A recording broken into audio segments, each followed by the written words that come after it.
আমাদের এই পৃথিবীতে এমন একটি জেলখানা রয়েছে। এই জেলখানাতে মেয়ে কয়েদিদেরকে প্রতিদিন 3 বার করে ধর্ষণ করা হয়। শুধু তাই নয়, এই কাজে কোনো মেয়ে কয়েদি যদি বাধা প্রদান করে তাদেরকে খুবই কঠিন টর্চার করা হয়। তাই আজকের এই ভিডিওতে আপনাদেরকে জানাবো পৃথিবীর এমনও কিছু ভয়াবহ কিছু জেলখানা, কিছু কয়েদিদেরকে তো টর্চার করতে করতে এক পর্যায়ে মেরেই ফেলা হয়। শুধু তাই নয়, উত্তর কোরিয়ার মধ্যে এমন একটি জেলখানা রয়েছে যেখানকার কয়েদিদেরকে খাবারের পর পানীয় হিসাবে পশুদের মূত্র খাওয়ানো হয়। শুধুমাত্র দিনে এই কয়েদিদেরকে একবেলা খাবার দেওয়া হয়। তাই বলে রাখি, আজকের ভিডিওটি খুব ইন্টারেস্টিং একটা ভিডিও হতে চলেছে। শেষ পর্যন্ত জানতে ভিডিওটি সম্পূর্ণ দেখতে থাকুন। চলুন শুরু করা যাক। Black diamond prison Russia. এটা রাশিয়ার ভয়ানক জেলখানা বলা হয়। এখানে বিশেষ করে সিরিয়াল কিলার, রিপিস্টিক এবং জঘন্য কয়েদিদেরকে রাখা হয়। এখানকার কয়েদিদেরকে হাত পেছনে রেখে হ্যান্ডকাপ দিয়ে রাখা হয়। এছাড়া যারা ভয়ানক আসামি তাদেরকে চোখ বেঁধে রাখা হয়, কেননা এখানকার কোনো স্টাফের গায়ে যেন আক্রমণ না করতে পারে, সেজন্য তাদেরকে চোখ বেঁধে রাখা হয়। এছাড়াও তাদেরকে একটি ছোট খাঁচাতে রাখা হয় যেখানে শুধুমাত্র দাঁড়ানোর মতন জায়গা রয়েছে, বসার মতন জায়গাও নেই। এখান থেকে প্রতিদিন 1.5 ঘন্টা করে একটি বড় জেলে থাকতে দেওয়া হয়। এইভাবে থাকতে থাকতে একসময় তাদের দশা বেহাল হয়ে যায়। এমনকি তাদেরকে ঠিক মতন খেতেও দেওয়া হয় না। এমনকি তাদের যদি প্রস্রাব পায়খানা বের হয় তাদেরকে সেখানেই প্রস্রাব পায়খানা করতে হয়। পরবর্তীতে অর্থাৎ 1.5 ঘন্টা পর্যন্ত এখানেই থাকতে হয় তাদেরকে, যার কারণে তারা ভয়ানক রোগে আক্রান্ত হয়ে মারাও যায় অনেকে। অথচ তাদেরকে কোনো চিকিৎসার ব্যবস্থা দেওয়া হয় না। নামক বেকুবা। এখানকার কয়েদিদেরকে এত পরিমাণ টর্চার করা হয়, দেখলে মনে হবে পৃথিবীতে মানবতা বলতে কিছুই নেই। এছাড়াও তাদেরকে চোখ বেঁধে টয়লেটে ঘন্টার পর ঘন্টা আটকে রাখা হয়। এমনকি 2-3 দিন পর তাদেরকে খাবার দেওয়া হয়। সেই খাবারটিও থাকে খুবই সামান্য। সেখানে বিশুদ্ধ পানির সংকট থাকায় তাদেরকে চোখ বেঁধে পানীয় হিসেবে দেওয়া হয় শুয়োরের প্রস্রাব। এছাড়াও তাদের বিরুদ্ধে কেউ যদি কথা বলতে যায় তাদেরকে দেওয়া হয় কারেন্টের শক। এছাড়াও এই জেলের কয়েদিদেরকে এত পরিমাণের টর্চার ও অত্যাচার করা হয়, সে কারণে তারা জামা কাপড় খুলে এখানে সুইসাইড করে মারা গেছে। যার কারণে সেখানে কোনো ফ্যানের ব্যবস্থাও নেই। প্রচন্ড গরমে কয়েদিদেরকে এভাবেই থাকতে হয়। তীব্র শীতের মধ্যেও শীতের কাপড় ছাড়াও তাদেরকে এভাবেই থাকতে হয়। এমনকি এই সময় মানুষ সর্বদাই মৃত্যু কামনা করে। সেই কারণে এখানের কয়েদিরা বলে এটা জাহান্নামের চেয়েও কম নয়। সিডুর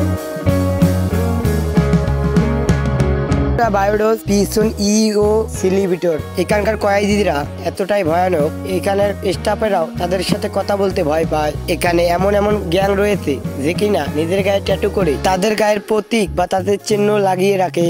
এই ট্যাটু যাদের গায়ে আছে তারা এই জেলের কয়েদিদেরকে তাদের ইচ্ছে মতন যে কোনো কাজ করায়। এমনকি যারা গে তারা এই জেলের পুরুষ কয়েদিদেরকে নিয়ে যৌন মিলন করে। এমনকি এই জেলের মেয়ে কয়েদিদেরকেও নিয়ে ধরে এনে যৌন মিলন করে তারা।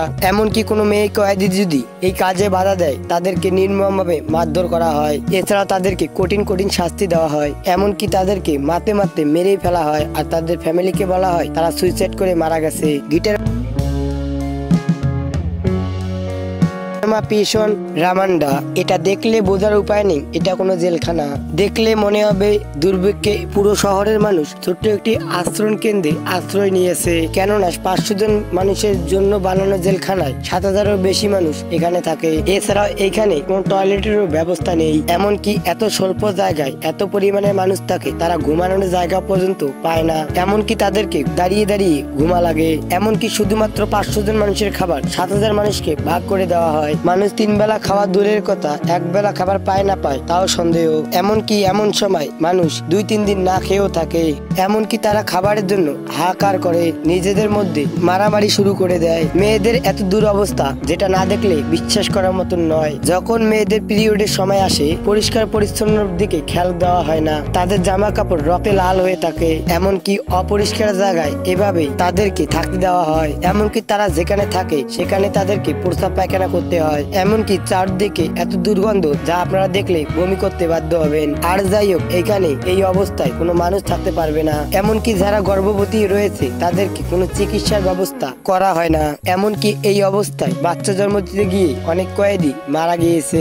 এমনকি অনেকের বাচ্চা হওয়ার পর অসুস্থ অবস্থায় চিকিৎসার অভাবে মারা গিয়েছে। শুধু তাই নয়, যেখানে মা 2-3 দিন পর একবার খেতে পায়, সেখানে একবার চিন্তা করে দেখুন সদ্য নবজাতক বাচ্চা কিভাবে তার মায়ের বুকে দুধ পায়। দুধের অভাবে ক্ষুধায় এই জেলে অনেক বাচ্চাই মারা যায়। এতটা নির্মম এই জেলের অবস্থান যা না দেখলে আপনারা জীবনে বিশ্বাস করবেন না। DIU রিসন ভারতের মধ্যে একটি আইল্যান্ডে বানানো হয়েছে এমন একটি জেল। এই জেলটির চারদিকে সমুদ্র দিয়ে ঘেরা। এটা পর্তুগালের অংশ। এটা 475 বছর আগে তৈরি করা হয়েছিল। কিন্তু শুনলে অবাক হবেন, এই জেলের মধ্যে শুধুমাত্র একজন কয়েদি থাকে, যার নাম হচ্ছে দীপক কাঞ্জি। তার বয়স 30 বছর। তার উপর অভিযোগ ছিল এই যে তার স্ত্রীকে সে বিষ দিয়ে হত্যা করেছিল। যদিও 2013 সালে এই জেলটিকে বন্ধ করা হয়েছিল। তখন থেকে এই জেলটিতে নতুন করে কয়েদি আনা নিষেধ ছিল। যখন এই জেলটিকে বন্ধ করা হয়েছিল তখন এই জেলের মধ্যে মাত্র 7 জন কয়েদি ছিল। এর মধ্যে ছিল 2 জন মহিলা। আর এই 5 জন কয়েদির মধ্যে 4 জনকে গুজরাটের একটি জেলে পাঠিয়ে দেওয়া হয়েছিল। আর 2 জনের সাজা সম্পন্ন হওয়ার পর এই 2 জনকে ছেড়ে দেওয়া হয়। আর বাকি থাকে মাত্র 1 জন। আর মজার ব্যাপারটি হচ্ছে এই একজন কয়েদির জন্য সরকারকে মাসে 30,000 টাকার মতন খরচ করতে হয়। শুধুমাত্র একজন কয়েদির জন্য 5 জন পুলিশ এখানে থাকে। একবার চিন্তা করে দেখুন, এই অন্ধকার এই নীরব একটি জায়গায় বছরের পর বছর একা কিভাবে থাকছে। কিছু সময় দায়িত্বে থাকা অফিসাররা তাকে খাবার দিতেও ভুলে যায়। তারা নিজেদের মতন অন্য কাজ নিয়ে ব্যস্ত থাকে। শুধুমাত্র একজন কয়েদিকে তারা ঠিক মতন গুরুত্ব দেন না। পাংকাওয়ানা সেন্ট্রাল প্রিজন ব্যাংকো। এই জেলটি 1927 থেকে 1931 সালের মধ্যে তৈরি করা হয়েছিল। কেননা বিশেষ করে যাদেরকে ফাঁসির রায় দেওয়া হয়েছিল তাদেরকে এখানে রাখতো। এই জেলের মধ্যে থাকতো ফাঁসির রায় দেওয়া আসামিরা, যাদেরকে হাতে পায়ে শিকল বেঁধে আঁকড়ে রাখা হতো।